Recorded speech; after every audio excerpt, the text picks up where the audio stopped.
কবি অমিত চট্টোপাধ্যায়, জন্ম পড়াশোনা কলকাতায়। এক সরকারি সংস্থার অবসরপ্রাপ্ত কর্মী।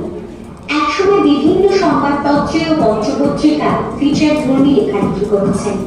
সাহিত্য বিষয়ক লেখালেখি শুরু করোনাকালীন সময়ের পর থেকে, তাই বয়সে প্রবীণ হলেও নিজেকে একজন নবীন লেখক বলেই মনে করেন। বিভিন্ন পত্রিকা এবং সংকলনে ছড়া, কবিতা, গল্প, অনুগল্প ইত্যাদি নিয়মিত প্রকাশিত।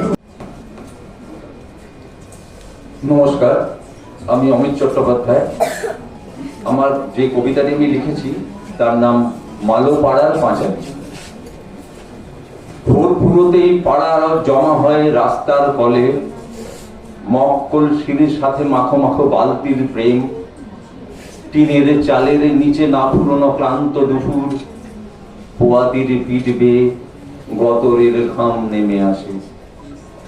বকেয়া দালালি পেয়ে বাদশা বনেছে বুঝি জগা, চোলাইয়ের ঠেক থেকে মিথ্যে স্বপ্ন কিনে আনে। পাকা ঘর, কানে দুল, লাল চুড়িদারে সাজাবো, মেয়ে স্কুলে যাবে, পিঠে ব্যাগ মন থেকে কেনা। এইখানে রাত নামে মাতালেদের চিৎকার শোয়ে, পুলিশের বুক শুনে নেরিদের পলায়ন জারি। অমাবস্যার রাতে জ্যোৎস্না বিলোলে হ্যালোজেন, শরীরে শরীরে জোরে বস্তির নিভু নিভু করে।